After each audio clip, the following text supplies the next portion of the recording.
자, 오늘은 변화와 성장 시리즈 시작하겠습니다.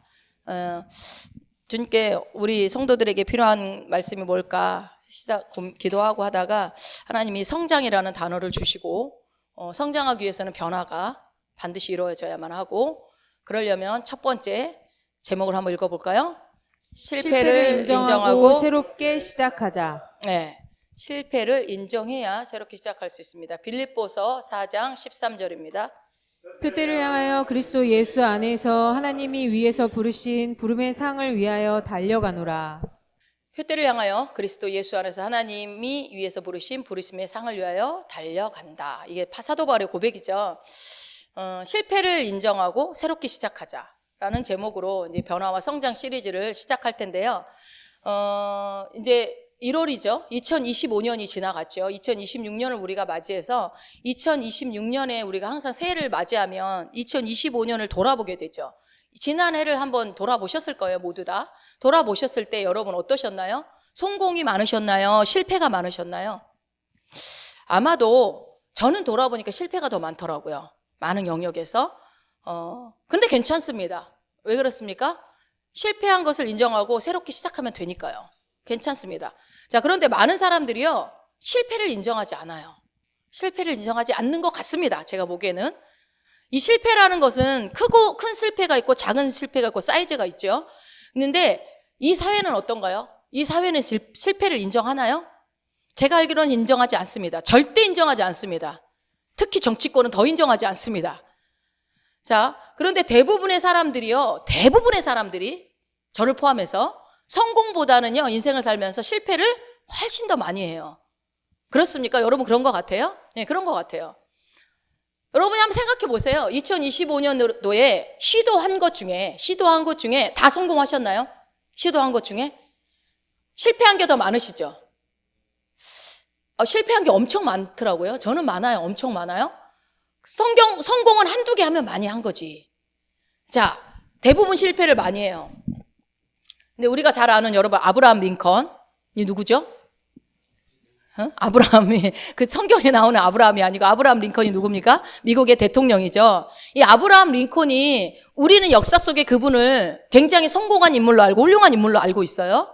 물론 훌륭하고 성공적인 인생을 살았습니다. 근데 그분의 그 인생의 대통령이 되기까지의 과정을 들여다보면 그분은요, 선거를 한 번도 성공한 적이 없어요. 모든 선거에서 다 떨어졌어요. 근데 딱 한 번 성공한 게 어떤 선거예요? 대통령 선거입니다. 그렇게 해서 미국 대통령이 됐거든요.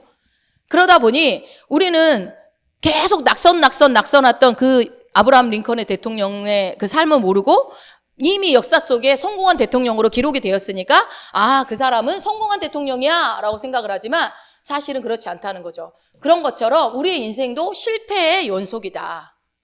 여러분 인정이 되십니까? 저는 그런 것 같아요. 제 인생도 돌아봐도 실패가 너무 많습니다. 만약에 지금 제 얘기를 들으면서 아닌데 나는 실패를 별로 안 했는데 라는 생각이 있다고 한다면, 그런 사람이 있다고 한다면 제 생각에는 그분은 실패를 안 한 게 아니라 시도를 안 한 겁니다. 실패가 없다면 시도를 안 한 거죠. 시도를 안 했기 때문에 실패도 없고 성공도 없고 아무것도 없는 거예요. 뭔가 시도를 해야 실패도 있죠. 근데 그리스도인들이요, 만약에 내가 하나님의 뜻대로 산다고 해도, 하나님 위해서 산다고 해도요, 하나님이 인도하시는 일마다 다 성공할까요? 하나님이 인도하셨으니까. 그렇지 않아요. 하나님이 인도하시는 일도요, 성공하지 않는 경우가 많습니다. 하나님의 인도는 우리가 생각할 때 항상 하나님은 항상 우리에게 우리가 생각하는 것보다 더 큰 거를 요구하세요. 그리고 훨씬 더 많은 것들을 요구하시기 때문에 대부분이 하나님의 뜻을 인도받고 가는 분들 중에도요, 거의 실패가 많습니다. 그렇게 되어 있어요. 그럴 수밖에 없어요. 하나님은 우리한테 기대치가 큰데 우리는 그 믿음이 거기에 다다르지 못하거든요. 그러면 실패를 많이 합니다라고 얘기하니까, 아니, 우리 고백할 때 나는 실패할 수 없습니다, 나는 맨날 성공만 합니다 해놓고 왜 그런 말 합니까? 라고 얘기하는데요, 내가 생각하는 실패와 하나님이 생각하는 실패가 다르고요, 그리고 내가 생각하는 성공과 그리고 하나님 보시는 성공이 다르고, 그리고 하나님이 무엇을 중요하게 보는지가 다르다는 거, 오늘 그거를 좀 포인트를 보시고 들으셨으면 좋겠어요. 근데 그리스도인들이 착각하는 게 있어요. 여러분, 하나님이 인도하시는 일에는 실패가 없다고 생각합니다. 그렇습니까, 여러분? 하나님이 인도하면 절대 실패가 없습니까? 잘 되면 하나님이 인도하신 거고, 그러면은 잘 안 되면 하나님이 인도하신 게 아닙니까? 그래서 여러분, 우리가 막 하나님 기도 응답되면 할렐루야 하나님 살아계십니다라고 응답이 안 되면은 절대 하나님 살아계십니다 고백 안 하죠. 저는 그거 100% 잘못됐다고 생각합니다. 아니요. 잘 된 것만 하나님 인도하시고 안 된 건 하나님 인도하시지 않은 것이다. 자, 예를 들어보겠습니다. 사도행전 21장 11절입니다. 우리에게 와서 바울의 띠를 가져다가 자기의 수족을 잡아매고 말하기를 성령이 말씀하시되 예루살렘에서 유대인들이 이같이 이 띠 임자를 결박하여 이방인의 손에 넘겨주리라 하거늘. 아멘. 성령께서 말씀하시기를 사도 바울이 어디로 가면 예루살렘으로 가면 어떻게 된다는 거예요? 너를 결박해서 이방인의 손에 넘겨주는 일이 일어난다. 그 말을 누가 하셨어요?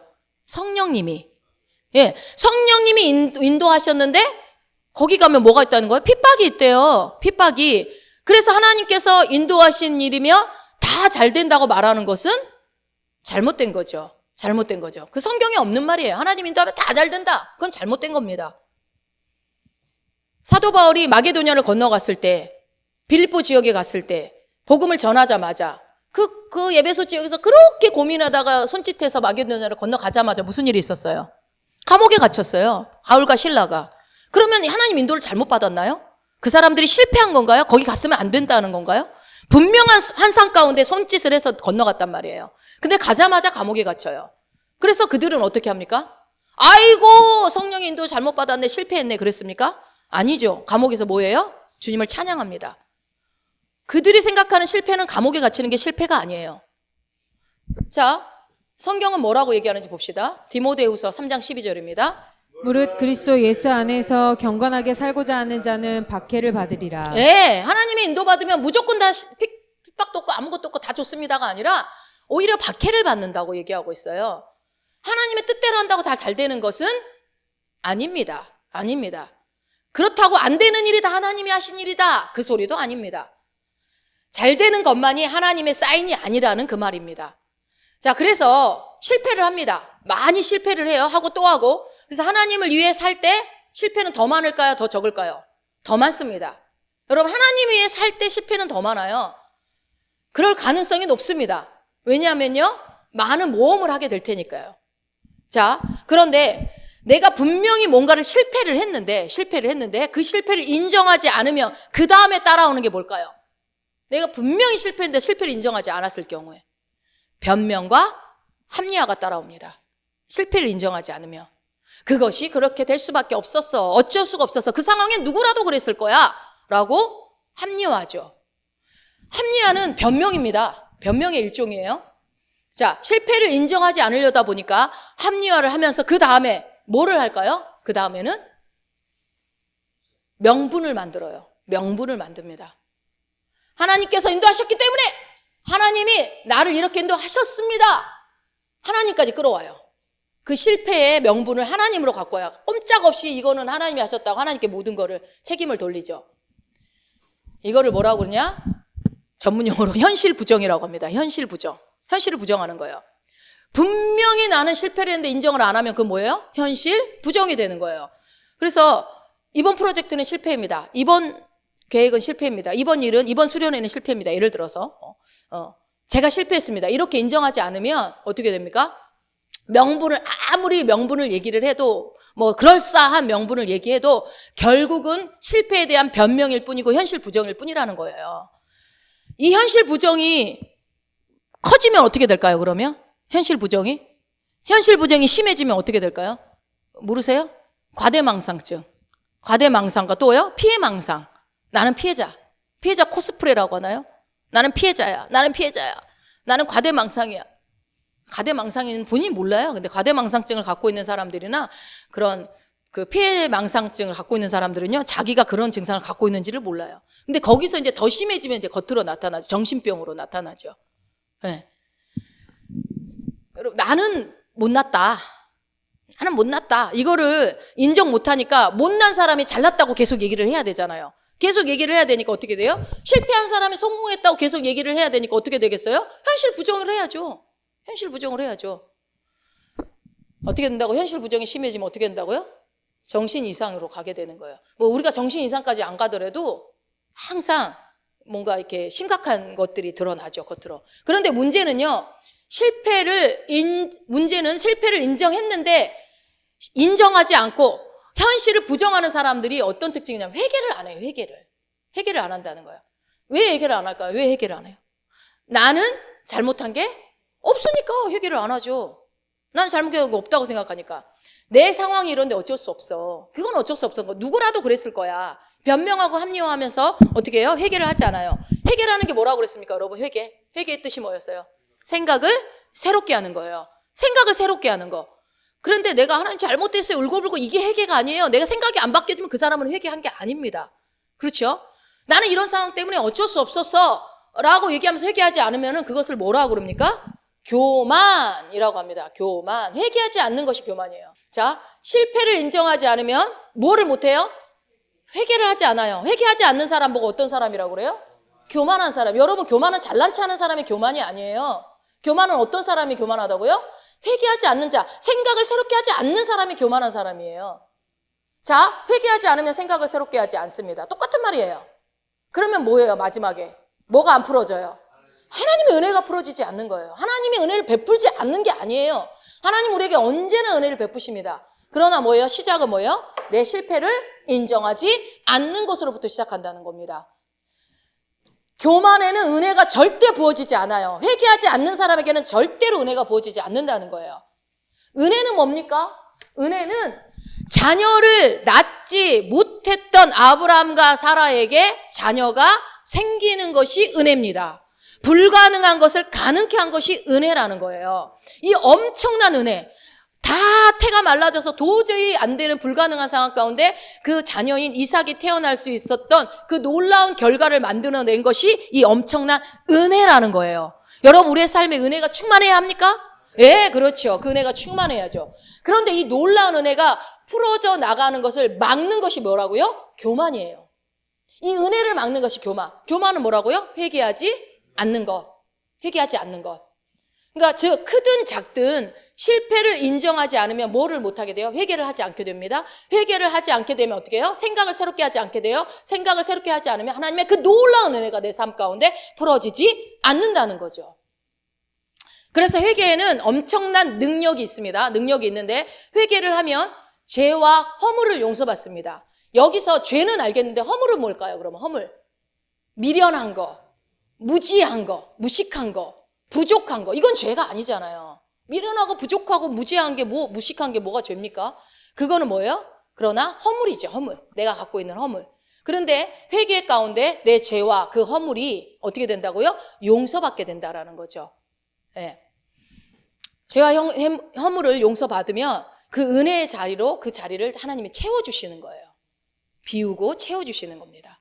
이것이 회개의 능력이고요. 근데 회개의 능력이 나타나지 않는 건 뭐다? 실패를 인정하지 않으면 회개하지 않는다. 그러니까요, 회개를요, 내가 생각하는 회개가 아니에요. 자, 로마서 5장 20절 한번 읽어보겠습니다. 율법이 들어온 것은 범죄를 더하게 하려 함이라. 그러나 죄가 더한 곳에 은혜가 더욱 넘쳤나니. 네, 이 말씀을 사람들이요, 어떻게 해석을 많이 하냐면요, 앞에는 쏙 빼고 뒤에만 얘기해. 죄가 더한 곳에 은혜가 더욱 넘쳤다. 그러면 이 구절만 보면은, 근데 이 구절 앞에 무슨 구절이 있어요? 파란색. 다시 한번 읽어보세요. 들어온 것은 범죄를 더하게 하려 함이라. 네, 이 얘기를 하고 싶은 거예요. 뒤에 얘기가 아니라. 뭐예요? 그러니까 내가 죄를 더 많이 지으면 지을수록 은혜가 넘친다는 얘기입니까? 이 말씀이? 그래서 죄 지으면 그래도 은혜가 넘치잖아. 이렇게 얘기를 해요. 여러분, 말씀을 잘 보세요. 항상 말씀은 앞뒤 구절을 잘 보시고 해석을 하셔야 돼요. 자, 이게 이제 제가 예를 들면 이렇게 쉽게 설명을 해드릴게요. 여러분, 지금부터 고개를 숙이지 마십시오 라고 지금 말씀을 드렸어요. 절대 고개를 10도 이상 내리면 안 됩니다 라고 제가 규정을 해봅시다. 그러면요, 이게 얘기하기 전에는 문제가 안 됐는데 얘기하는 순간 이제 문제가 된 거잖아요. 이제 그러면 어떻게 돼요? 여러분이 이제 고개를 숙이려 하다가도 신경이 쓰여요, 안 쓰여요? 이제 쓰이죠. 나 잠깐 떨어져서 뭐 주워야 되는데 막 이게 숙이지 말라, 이제 신경이 쓰이기 시작하는 거죠. 그러면 자, 그게 율법이란 게 이거예요. 그러니까 원래부터 있었어, 죄는. 죄는 원래부터 있었어요. 근데 죄가 있었는데 그게 죄가 아니라고 생각했기 때문에 율법이 들어와서 그 죄를 더욱 죄되게 했다라는 거예요.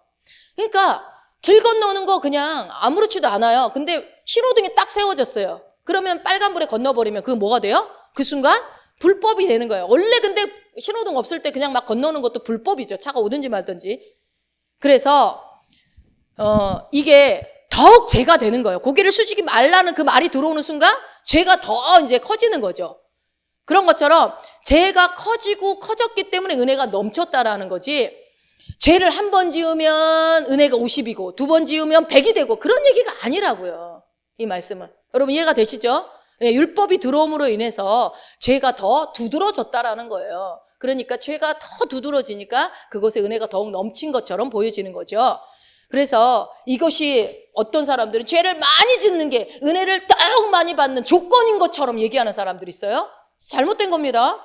말도 안 되죠. 뭐 그러면 다 죄 짓게? 은혜 받게? 은혜 받으려면 죄를 지면 되겠네요, 그러면. 그러니까 죄를 몰랐다가 율법이 들어와서 죄를 죄로 인식이 되니까 이게 죄구나 라고 하고 그것을 회개하면 죄를 죄로 인식한 그곳에 뭐가 부어지는 거예요? 은혜가 더욱 넘치는 거예요. 죄를 죄라고 인식할 때 은혜를 받을 수 있다 이 얘기입니다. 그러니까 실패를 인정하면 무엇을 받아요? 은혜를 받습니다. 실패를 인정해야 주님의 은혜가 풀어진다고요. 당연히 그렇겠죠. 그래서요, 세상 문화는요, 그래서 실패를 인정하지 않습니다. 죽어도 인정하지 않습니다. 하나님은 은혜를 구하지 않아요. 그런 문화로 흘러가기 때문에 실패를 인정하고 용서를 구하고 하는 것은 어디서 배워야 될까요? 어디서 배워야 될까요? 가정에서 배워야죠. 근데 가정에서 이걸 안 가르치니까 세상이 그렇게 안 바뀌는 거예요. 집에서 아이가 잘못했을 때 실패를 인정하게 너 뭐 잘못했어? 물어보잖아요. 반드시 아이가 내가 뭘 잘못했는지 인식하게 하잖아요. 왜요? 본인이 잘못한 걸 인정하고 실패를 인정하도록 하고 그 다음에 용서를 구하고 그리고 그 용서를 받아주고 그리고 나서 부모가 안아주고 은혜를 베풀어 주는 거죠. 그 과정을 가정에서 안 배우면요, 내 실패를 인정하지 않는 사람이 돼요. 그냥 구렁이 담 넘어가듯 하는 사람들 있죠. 뭐든 그냥 구렁이 담 넘어가듯이 하는 거. 이거는 옳지 않습니다. 이런 문화가 세상 가운데 있어요. 근데 이거를 어디서요? 가정에서 가르쳐야 돼요. 부모가 자녀에게. 왜요? 은혜를 못 받으니까. 은혜를 못 받아요. 그거를 못 배우면 은혜를 못 받아요. 자, 야고보서 4장 6절도 한번 읽어봅시다. 그러나 더욱 큰 은혜를 주시나니 그러므로 일러스되 하나님이 교만한 자를 물리치시고 겸손한 자에게 은혜를 주신다 하였느니라. 아멘. 더욱 큰 은혜는 누구한테 주나요? 예, 겸손한 자에게 줍니다. 더 큰 은혜를 누구한테 준다고요? 예, 큰 은혜, more grace, 훨씬 큰 은혜는 겸손한 자에게 준다. 그럼 더 많은 은혜를 주는 사람은 첫 번째 어떻게 되겠어요? 그러니까 아까 근데 여러분 율법이 들어온 곳에 죄가 더한 곳에 뭐가 넘친다고 그랬어요? 은혜가 넘친다고 했어요. 그죠? 그러니까 더 많은 은혜가 주어지는 조건은 보니까 뭐예요? 대상은 뭐예요? 겸손한 자에게 더 큰 은혜가 주어지고 또 뭐예요? 죄를 더욱 죄로 인식하는 사람에게 은혜가 주어진다는 겁니다. 그런가요? 로마서 5장 20절하고 야고보서 4장 6절을 같이 보면 더 큰 은혜가 나와요. 이 더 큰 은혜를 얘기하는데 그게 언제 더 큰 은혜를 받는다? 겸손한 자. 죄를 더욱 죄로 인식하는 그 사람에게 더 큰 그런 은혜가 부어진다. 그러면 내가 누리고 있는 은혜보다 더 큰 은혜를 받으려면 어떻게 해야 돼요? 겸손해야지. 그렇지? 겸손해야죠. 그래서 겸손은 뭡니까? 겸손이란?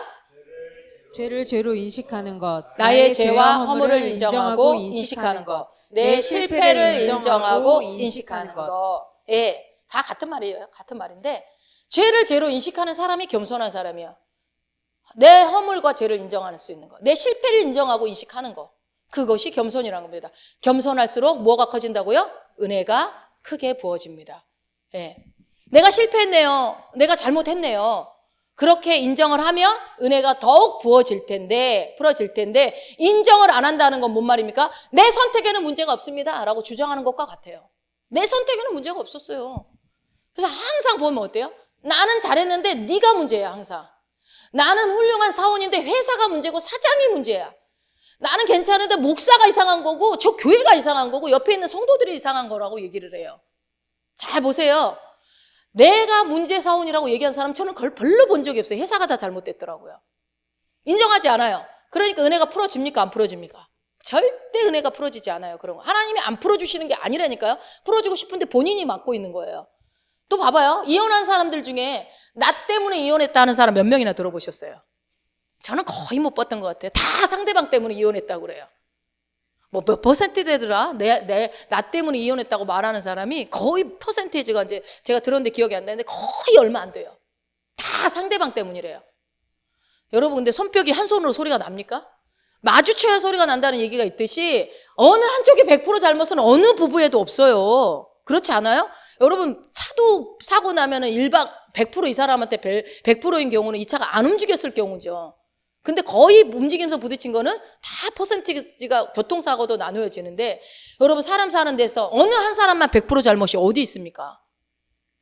내가 선택을 잘못했고 내가 잘못했고 그래야 되는데 잘못한 사람은 한 명도 없어. 잘못 다 잘했는데 문제는 왜 이렇게 많은 거예요 도대체? 왜 이렇게 문제는 많은 거야? 잘못한 사람은 없는데. 근데 이렇게 말해요. 내가 사장이라도 나 같은 사람은 골치 아플 것 같아. 내가 목사님이라도 나 같은 성도는 좀 골치 아프실 것 같아. 이렇게 말하는 사람은 한 명도 없잖아요. 한 명도. 내가 남편이라도 나 같은 아내랑 사는 우리 남편, 나 같은 사람이랑 사는 거 힘들 것 같아. 이렇게 말하는 와이프 있으세요? 이렇게 말하는 남편분 있으세요? 저도 말을 안 했으니까 할 말이 없습니다. 인정을 하지 않아, 인정을. 그러면 은혜가 안 풀어진다니까요, 여러분. 자기 잘못을 인정하지 않으면서 상대방만 문제가 있다라고 말하는 사람은요, 어떤 결과요? 얘기해도 변화가 없어요. 잘 보세요, 여러분. 상대방 탓하는 사람 치고 변화되는 거 보셨어요? 남 탓하는 사람 치고 절대 안 바뀝니다. 자기 잘못을 인정하지 않는 사람은요, 변명만 해요. 아까 말한 거 합리화만 하고. 근데요, 실패를 인정하는 사람들은요, 현실을 직시합니다. 그리고 어떻게 해요? 현실을 부정하지 않아요. 현실로 숨지 않아요. 현실 뒤로. 자, 반대로 봅시다. 실패를 인정하면요, 무엇을 모색을 해요? 해결책이 모색이 돼요. 인정해야 해결책이 모색이 돼요. 덮어버리고 구렁이 담 넘어가든 하블라 가면 절대 해결책이 안 나온다니까요. 여러분 수예배 때는 제가 아주 세부적으로 영적인 원리들을 알려드리는 거예요. 말씀에 근거해서 알려드리는 거니까 내 삶에 있는 것들이 이것들이 고쳐지면요 변화 역사가 일어나요. 자, 실패를 인정하면 진정한 회개가 이루어집니다. 이걸 뭐라고 그런다고요? 겸손이라고 하는 거예요. 겸손. 여러분 겸손하십니까? 겸손해야죠. 네. 그리고 진정한 회개가 이루어지면 반드시 생각은 변화됩니다. 반드시 생각이 새롭게 되어져요. 그러면 하나님의 은혜가 넘치고 뭐가 돼요? 문제는 해결이 되는 거예요. 하나님 해결해 주시옵소서, 해 주시옵소서가 이게 아니라니까요. 순서를 잘 보세요. 내 실패를 먼저 인정하고 진정한 회개가 이루어진다면 그러면 내 생각이 바뀌어지게 되고 그 가운데 하나님의 은혜로 생각이 바뀐 그 자리에 하나님의 은혜가 채워지는 것입니다. 그래서요, 실패를 인정하는 것은 능력이에요. 여러분 실패를 인정하지 않고 남탓만 하는 사람, 그 사람 능력 없는 사람이에요. 어마어마한 능력입니다. 실패를 인정한다는 것은. 여러분 그래서 옛날에 그런 속담들이 많이 있죠. 핑계 없는 무덤 없고 처녀가 애를 낳아도 몰라요? 처녀가 애를 낳아도 정연아 모르냐? 몰라? 몰라요? 지사님 몰라요? 처녀가 애를 낳아도 할 말이 있다. 뭘 몰라요? 어머나 속담을 모르는군요. 자, 그러니까 그게 계속 변명하고 핑계를 대면 해결책이 없어요. 해결책이. 그러면 왜 사람들은 실패를 인정하기 싫어할까요? 왜 사람들이 실패를 인정하지 않으려고 할까요? 그 이유가 뭘까요? 여러분 왜 그런 것 같아요? 우리는 항상 성공만 했을 거라고 생각하는 그 바울을 한번 생각을 해보자고. 성경에서 한번 찾아보자. 답은 언제나 성경 안에 있으니까. 바울은 여러분 실패를 했다 안 했다? 실패한 적이 있다 없다? 있겠죠. 있겠지. 바울도 사람인데. 근데 바울은 어마어마한 능력 있는 사역을 했던 사람이에요. 그런데 이 바울이 했던 실패는 뭘까요? 어마어마한 실패를 했어요. 뭘까요? 한번 봅시다. 빌립보서 3장 13절.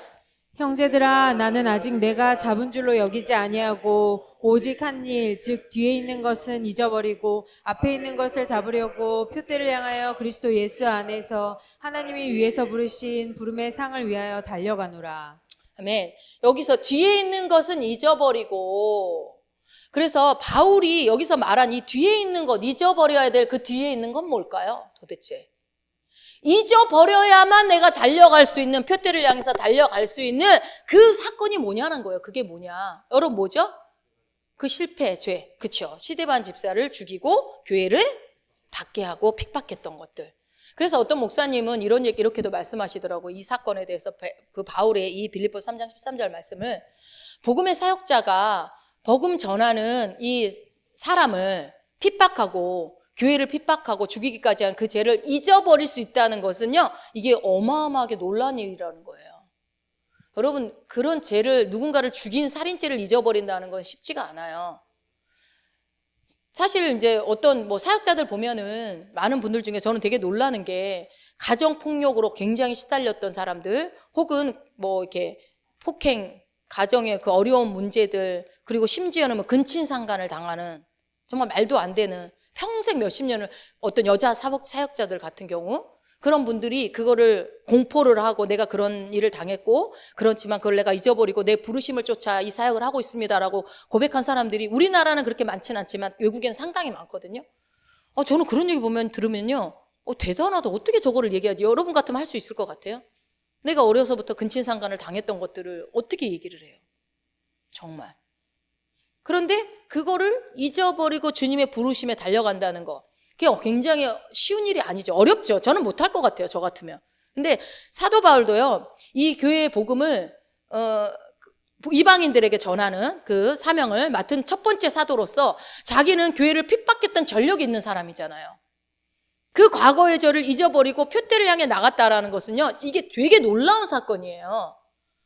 교회를 핍박하고 스데반을 죽이고 했던, 이제 내가 이제 와서 이 교회가 맞습니다, 예수님이 메시아입니다 라고 얘기를 하면서 사역을 해야 되는데, 보통 같으면, 우리 같으면 아이고 이 죄인 나를 죽여주시옵소서 하면서 아이고 이 죄인 하고 거기서 머물러 있었을 것 같은데, 그런데 바울은 어떻게 했다고요? 뒤에 있는 것은 잊어버리고 표대를 향하여 그리스도 예수 안에서 하나님이 위해서 부르신 부르심의 상을 위해서 내가 달려갑니다 라고 이렇게 고백을 해요. 뭐예요? 자기가 받을 벌을 생각한 것이 아니라 상을 받으려고 쫓아갔다고요. 상을 받으려고.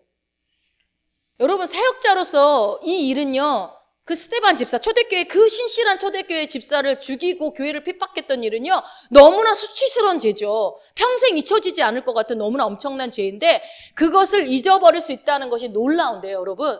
그 잊어버린다라는 것은 그 사람이 죄에 대한 인식이 없었다는 말이 아니에요. 그 말이 아니고. 왜요? 자, 보세요. 바울이 뭐라고 그랬나? 디모데전서 1장 15절. 믿보다 모든 사람이 받을 만한 이 말이여, 그리스도 예수께서 죄인을 구원하시려고 세상에 임하셨다 하였도다. 죄인 중에 내가 괴순이라. 죄인 중에 내가 괴수라고 고백했던 이유가 뭐예요? 뭐 바울이 횡령했나요? 사기를 쳤나요? 교회 핍박하고 스데반 죽인 거잖아요. 그걸 보고 뭐라고 그래요? 나는 죄인 중에 괴수다. 그 죄에 대해서 얼마나, 죄인 중에 괴수라는 말은 무슨 말이에요? 최고 죄인이라는 거, 최고 죄인. 나보다 더 큰 죄인은 없다. 왜 그러냐면요, 보세요. 빌립보서 3장 6절입니다. 열심으로는 교회를 박해하고 율법의 의로는 흠이 없는 자라. 예, 바울은 윤리 도덕적으로 문제가 전혀 없던 사람이에요. 사기치고 뭐 성범죄를 하고 이런 게 없죠. 도둑질하고 횡령 이런 게 전혀 없다니까요. 그런데 이 바울이 내가 죄인 중에 괴수다라고 한 말은, 교회를 핍박하고 스데반을 죽인 그 사건이 하나님 앞에 죄 중에 제일 큰 죄라고 말하는 거예요. 여러분, 제일 큰 죄가 교회를 핍박하는 죄예요. 교회를 핍박하면 안 돼요. 제일 큰 죄. 바울은 자기 죄에 대한 인식이 있었다 없었다? 있었어요. 그리고 자기 실패를 인정한 겁니다. 자기가 실패했다는 거. 그 사람이 바리새인 중에 바리새인이에요. 성경의 학자, 그러니까 거의 선생이에요, 선생. 하버드대 출신이라니까요. 그런 사람이 자기가 한 실패를 인정했다? 여러분, 그게 얼마나 겸손한 건데요. 그 대단한 거죠. 내가 한 실패, 내가 새 언약의 사역자로서 이제 내가 할 수 있는 이 복음을 전해야 되는 이 상황 속에서 내가 어마어마한 큰 죄를 졌다. 교회를 핍박했다. 그거를 인정했다라는 거예요. 그리고 인정하니까 어떻게 돼요? 여러분, 잊어버릴 수 있는 거예요. 인정해야 잊어져요. 인정하지 않으면 절대 잊혀지지 않습니다. 자, 디모데전서 1장 16절입니다. 그러나 내가 긍휼을 입은 까닭은 예수 그리스도께서 내게 먼저 일체 오래 참으심을 보이사 후에 주를 믿어 영생 얻는 자들에게 본이 되게 하려 하심이라. 내가 죄인 중에 괴수였는데 나를 용서해 주셨다. 그러니까 지금 바울이 실패를 인정할 수 있었던 것, 그리고 그 실패 뒤에 것으로 그 표대를 향해서 생각하고 표대를 향해 쫓아갈 수 있었던 것은 어디에 근거하고 있는 거예요? 어디에? 바로 예수 그리스도가 어떤 분인지를 이해한 거예요.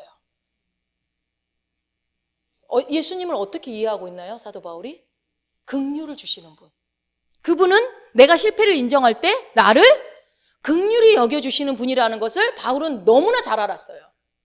살인을 저질렀고 교회를 핍박한 어마어마한 스데반만 죽였겠어요? 다니면서 많은 사람도 죽였겠지. 근데 우리가 성경에 나온 일이 이렇게 나와 있지만, 그래서 어쨌든 바울은요, 긍휼을 주시고 나에 대해서 오래 참는 분이시고 나를 리더로 세우신 분이시고 나를 통해 더 많은 사람들에게 복음을 전할 자로 나를 부르시고 계시는 분이라는 것을 바울은요, 이해했어요. 바울은 알았어요. 그래서 예수 그리스도에 대한 바울의 그 이해가 나는 죄인 중에 괴수라고 할 정도로 큰 실패를 했지만 그 실패를 인정하게 만들었다고요. 자, 그것을 뒤로하고 표대를 향하게 나아가게 할 수 있는 힘이 뭐라고요? 예수 그리스도가 누군지를 이해했기 때문에, 올바른 이해가 있었기 때문에 그렇다는 거예요. 자, 그러면 반대로 한번 얘기해 볼까요? 예수 그리스도에 대한 이해가 없는 사람들, 예수 그리스도가 어떤 분인지 이해가 없는 분들은요, 어떻게 할까요? 실패를 인정하지도 못할 거고 그 실패가 얼마나 큰 실패인지를 못 깨닫고, 그러면 그걸 잊어버릴 수 있을까요? 없을까요? 못 잊어버리죠. 잊어버리지 못해서 표대를 향해 나갈 수 있을까요? 없을까요? 못 나가요. 주님의 부르심을 이루지 못해요. 여러분, 우리 그리스도인들이 다 부르심 이룰 것 같죠? 거의 퍼센테이지가 얼마 안 돼요. 주님의 부르심을 다 이루고 가는 사람이 그렇게 많지가 않아요. 주님이 다 모두에게 똑같이 주거든요. 근데 누구는 부르심을 완수하고, 바울은 그러죠. 이제는 나의 부르심이 끝났다라고 고백하고 나를 전제와 같이 내 몸을 드린다. 나는 이제 주님을 만나러 간다고 고백을 하잖아요. 그 고백을 누가 몇이나 할 것 같으세요? 예수 믿는 사람들 중에. 근데 여러분, 여기 계신 분들은 그 부르심을 완수하고 가기를 축복합니다. 반드시 완수할 수 있도록, 그러려면 어떻게 해야 된다고요? 이 표대를 향해 나가야 되잖아요. 그러면 어떻게 해야 돼요? 첫 번째 뭐를 해야 된다고요? 실패를 인정하라는 거예요. 실패를 인정해라. 변명하고 합리화하고 명분을 내세우는 거는 예수 그리스도에 대한 이해가 제대로 안 돼 있는 사람들이 하는 행동입니다. 내가 실패했다. 진짜 이거는 엄청난 실패다. 라고 내 머리를 바닥에다 박아본 사람이 어떻게 해요? 그 사람이 그 다음에 주의 은혜와 긍휼을 찾을 수 있어요. 내가 바닥을 쳐야 주님을 바라볼 수 있다니까요. 하나님이 나를 바닥을 치게 해서 나를 끌고 왔어. 하나님이 치게 한 게 아니라 본인이 인정을 빨리빨리 안 해서 그러는 거예요. 그래서 주님, 이제 내가 지난해를 돌아보니 못한 거 너무 많고 실패한 거 너무 많은데 이제 내가 다 잊어버리고 이제 내가 표대를 향해 나가겠습니다. 이 자세. 이렇게 하기를 주님은 원하실까요? 안 원하실까요? 원하죠. 우리한테 너무나 원하시죠. 여러분, 하나님은요 선하세요. 주님은 선하신 분이세요. 하나님의 선하심을 아는 만큼 실패를 인정할 수 있어요. 내가 하나님의 선하심을 모르기 때문에 실패를 인정하지 않는 겁니다. 그래서요, 신관이 너무 중요해요. 하나님이 어떤 분인지 아는 거, 예수님이 어떤 분인지를 아는 것이 너무나 중요해요. 내가 아무리 큰 잘못을 했어도요, 내 아버지는요, 나를 용서해요, 안 해요? 용서해 주십니다. 저는 미쁘사 언제든지 용서하십니다. 사랑과 긍휼로 나를 품어주시나요? 네, 품어주십니다. 내가 다음에 더 잘할 수 있도록 나를 격려하시나요? 예, 그분은 그러시죠. 내 실패와 잘못을 인정을 잘하는 사람 뭐예요? 그 아버지가 그런 분이라는 걸 아는 사람. 그래서 하나님을 선하심을 아는 사람은 실패를 인정을 잘합니다. 두려울 수가 없어요. 실패 인정하는 게 뭐가 두렵습니까? 그 선하심을 아는데. 우리가 얼마 전에 아브라함의 일생에 대해서, 아브라함의 불순종과 하나님의 그 열심에 대해서 우리가 계속 시리즈를 봤었죠. 그때 여러분, 창세기에 나온 아브라함과 히브리서에 나온 아브라함이 같은 인물이던가요? 딴 사람 같지 않아요? 전혀 딴 사람 같아요. 자, 히브리서에서는 뭐라고 얘기하는지 한번 읽어볼까요? 11장 2절. 믿음으로 아브라함은 부르심을 받았을 때에 순종하여 장래의 유업으로 받을 땅에 나아갈새 갈 바를 알지 못하고 나아갔으며. 그랬나요? 진짜로 그랬어요? 우리가 봤잖아요, 창세기에서. 믿음으로 아브라함이 부르심을 받았을 때 바로 순종해서 막 갈 바를 알지 못하는데 믿음으로 이러면서 갔나요? 아니었잖아요. 아브라함이 잘한 거 뭐예요? 딱 하나 잘해서 딱 하나 뭐? 100세에 얻은 이삭을 바친 거. 아브라함이 잘한 거 그거 하나밖에 없다니까. 못한 거는 수두로 빡빡해요. 너무 많아. 그래서 딴 사람을 얘기하는 것 같아요. 아, 그럼 히브리서 기자가 거짓말하는 거네요? 오류다, 오류. 아니죠. 하나님 말씀은 오류가 아니죠. 근데 이렇게 이 히브리서 11장 2절 말씀을 보면 아브라함이 믿음의 달인 같아. 대단한 사람 같아 보이잖아요. 이야, 믿음으로 순종하여 받을 땅에 나아갔어요. 갈 바를 알지 못하고 나갔다. 진짜로 갈 바를 알지 못하고 믿음으로 나갔어요? 여러분 창세기 기억나잖아요. 했어요, 안 했어요? 안 했다니까요. 안 했어요. 하나님 말 처음부터 끝까지 안 들었어요. 가지 말라는 땅만 계속 갔지. 그런데 왜 히브리서 기자는 이렇게 말을 했냐고요. 여러분, 아브라함 링컨도 제가 말씀드렸잖아요. 인생에서 계속 실패만 하다가 마지막 딱 한 번 선거에서 성공한 게 그게 대통령 선거였다니까요. 여러분, 인생에서 성공 한두 번 한 거는 많이 한 거예요. 솔직히 말해서. 그러면 어차피 실패할 거 아무것도 하지 말자. 제가 그 얘기를 하는 겁니까, 지금? 아니죠, 여러분. 하나님이 기뻐하시는 것은요, 잘 들으세요. 성공이냐 실패냐가 아니에요. 하나님을요, 신뢰하고 시도했다는 거. 그게 중요합니다. 한번 읽어봅시다. 하나님이 기뻐하시는 것은 성공이냐 실패냐가 아니라 하나님을 신뢰하고 내가 시도했다는 것이다. 네. 우리는 성공이냐 실패냐를 따지면서 내가 실패했기 때문에 하나님 날 싫어할 거야. 하나님 나 미워하실 거야. 아니죠. 여러분 항상 내 자녀를 생각하면 돼. 자녀가 뭔가를 시도했다가 실패했다고 오면 여러분이 미워하실래요? 이놈의 자식아 이럽니까? 근데 여러분 믿고 하나님을 신뢰하고 내가 시도했다는 것을 하나님이 제일 기뻐하신다니까요. 자, 이런 사람은 실패 인정도 잘해요. 내가 하나님을 신뢰하고 했던 것들이 실패했다 하더라도 잘못에 대해서 여러분 가볍게 생각하는 게 아니에요. 이거는 나는 죄인 중에 괴수라는 깊은 참회가 있지만 하나님이 나를 어떻게 보는지를 아는 그 사람이 실패를 인정한다고요. 예. 그런데 이 실패는요, 어떤지 알아요? 신기한 게 있어요. 실패는요, 신기한 게 인정할 때 그 힘을 잃을까요, 얻을까요? 잃습니다. 한번 읽어봅시다. 실패는 인정할 때 예.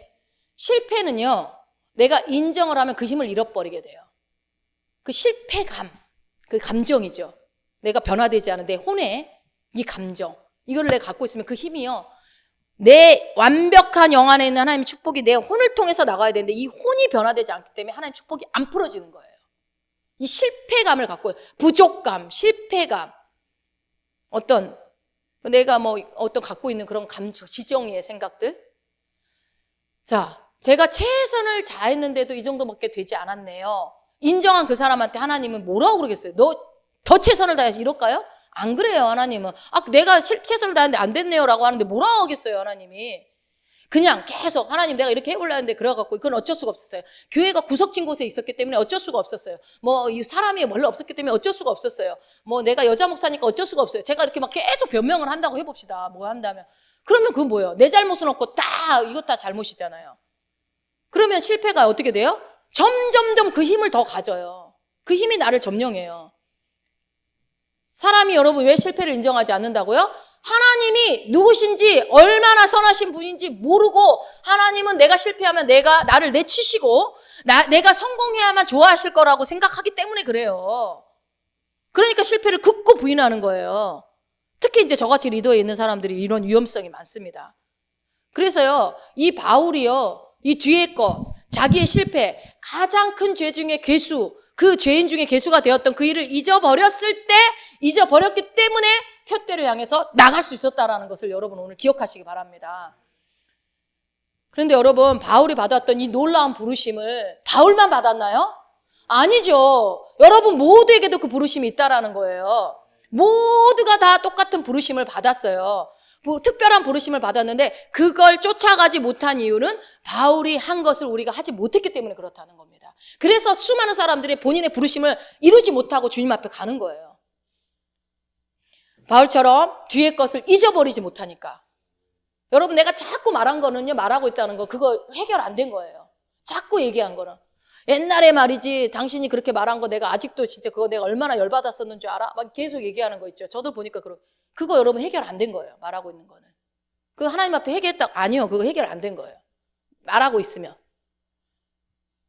그래갖고 또 이제 옛날 거 얘기하다 또 끄집어 놔서 또 이제 싸우고 이제 막 그러죠.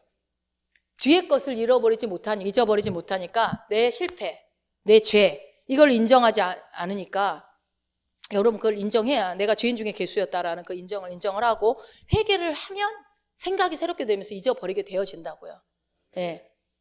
그래서 실패를 인정하는 것은 능력이다. 엄청난 능력이다.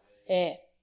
여러분 하나님의 선하심을 모르면 실패를 어찌어찌 인정까지는 해요. 그래 나 인정할게. 인정까지는 해요. 그런데요.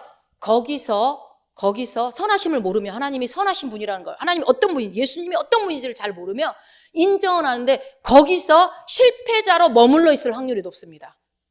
그래서 그 자리에서 계속 변명하고 있어요. 그러니까 실패를 인정하고 끝나는 게 아니라 실패를 인정하고 그 다음에 어떻게 해야 돼요? 표대를 향해서 달려 나가야 되겠죠. 변명하지 말고. 그러니까 내가 말하는 것을 여러분 그랬잖아요. 내가 얼마나 새롭게 되어졌고 얼마나 내가 그리스도의 장성한 분량에 성장했는지를 알 수 있는 척도는 딱 하나라고. 말하는 거 보면 알아요. 그 사람 말하는 거 보면. 어떻게 말하고 있는지 그 사람 말하는 거 보면 그 속에 있는 게 나오기 때문에 아무리 목사라도 내가 말을 여러분 막 제가 그렇게 얘기하잖아요. 그럼 저는 아직 변화되지 않은 거지. 말하는 것을 보면 알아요. 그걸 판단하라는 얘기가 아니라 그렇다라는 겁니다. 그래서 여러분 바울이 죄인 중에 괴수라고 말할 정도로 교회를 핍박하고 사람을 죽였는데 그것을 잊어버렸다는 거. 없던 일로 하자는 거잖아. 하나님 앞에 없던 일로. 하나님 고백하면 없던 일로 해주시는 분이시죠. 그래서 하나님은요 실패를 인정하는 자에게 없던 일로 해주시는 기회와 은혜를 베풀어 주십니다. 그런 하나님이에요. 여러분 믿으십니까? 예. 이제 26년이 시작됐습니다. 새로운 피조물들이 2026년은 어떤 삶이 기다리고 있을까요? 여러분 2026년 혹시 기대되십니까? 저는 엄청나게 기대가 됩니다. 엄청나게 기대가 됩니다. 왜? 하나님이 저한테 약속해 주신 게 엄청난 것들을 약속을 해 주셨거든요. 이게 뭐 저한테 주신 약속이 누구겠어요? 여러분한테 주시는 거지. 그죠? 그동안 사업, 뭐 직장생활, 가정, 뭐 건강관리, 자녀교육, 타인과의 관계, 뭐 그런 것들, 신앙생활, 사역, 뭐 이런 모든 영역에서 크고 작은 다양한 실패가 있었을 거예요. 없는 사람 한 명도 없어요. 다 있어요. 있었을 텐데 최선을 다했는데도 실패할 수 있을까요? 없을까요? 있다고요. 최선을 다해서도 실패할 수 있습니다. 아니면 최선을 다하지 않아서 실패할 수도 있습니다. 어떤 이유로든 내 실패를 먼저 인정하고 뒤에 것을 잊어버려서 괴로워하고 한탄하는 자리에서 일어나셔야 합니다. 일어나셔야 돼요. 나의 사랑하는 자야, 일어나서 나와 함께 가자. 예, 아가서 말씀이죠. 함께 가자. 일어나야 돼요. 그래야 갈 수 있죠. 그래서 새롭게 시작해야 합니다. 적어도 내가 잘못한 것 같다 하는 것은 하나님께 올려드리고 가능하면 정리할 수 있는, 내 선에서 정리할 수 있는 것들은 정리를 하셔야 됩니다. 인간관계 같은 것도 정리할. 그래서 옛 것은 버려버려야 돼요. 보내버리고 새 것을 받아들여야 됩니다. 하나님이 새해를 주셨잖아요. 우리한테 새 것을. 매일매일 새 걸로 주는 게 뭐가 있어요? 24시간. 시간을 매일 새 걸로 똑같이 모든 사람에게 주잖아요. 예.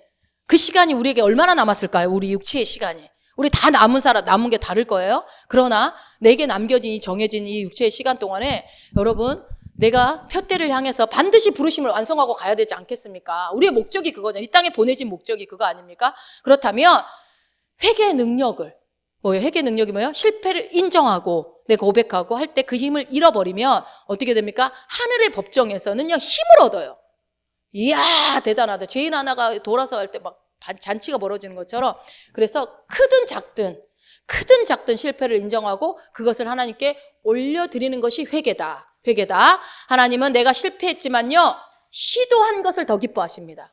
여러분 자식이 자꾸 시도해서 실패하는 모습이 싫으십니까? 아니면 아무것도 안 하고 실패 안 하는 게 좋습니까? 아니죠. 실패를 하더라도 시도하는 자녀가 훨씬 이쁩니다. 그런데 거기에 하나님까지 신뢰하면서 막 시도해요? 그러면서 실패했어요? 하나님 싫어하실까요? 아니요. 하나님 기뻐하실 거예요. 그래도 네가 믿음으로 시도하지 않았냐. 여러분 자전거를 탈 때 배우다가 넘어지면은 부모가 야단치나요? 아니죠. 일어나, 다시 일어나. 일어나, 다시 하면 돼. 넘어지면 일어나면 돼. 라고 격려하죠. 부모는. 그래서 훌을 털고 만약에 넘어졌는데 부딪혔는데도 거기서 울고 난 못해. 나 자전거 안 배울 거야. 이런 자녀보다 훌 털고 그럼에도 불구하고 또 시도하는 그 자녀가 너무 이쁘죠. 용감하다고 칭찬해 주죠. 네. 하나님은요, 우리보다 더 좋은 부모님이세요. 그래서 실패냐 성공이냐를 이렇게 네가 실패했나 보자, 성공했나 보자, 이걸 보시는 분이 아니고 시도했나 안 했나를 봅니다. 여러분, 그래서 하나님을 신뢰하며 시도할 수 있어야 해요. 시도하셔야 돼요. 올 한해 많은 것들을 시도하시기 바랍니다. 하나님은요, 당신을 신뢰하는 것을 굉장히 기뻐하신다니까요. 여러분, 하나님 신뢰하십니까? 그러면 할 것들이 얼마나 많습니까? 난 신뢰하는데 시도 하나도 안 해. 그건 신뢰 안 하는 거예요. 잘 생각해 보세요. 믿음의 걸음을 걷지 않는 거죠, 그거는. 아무런 시도도 하지 않았어. 아무런 실패하지 않는 사람은요, 그 사람이 진짜 실패자입니다.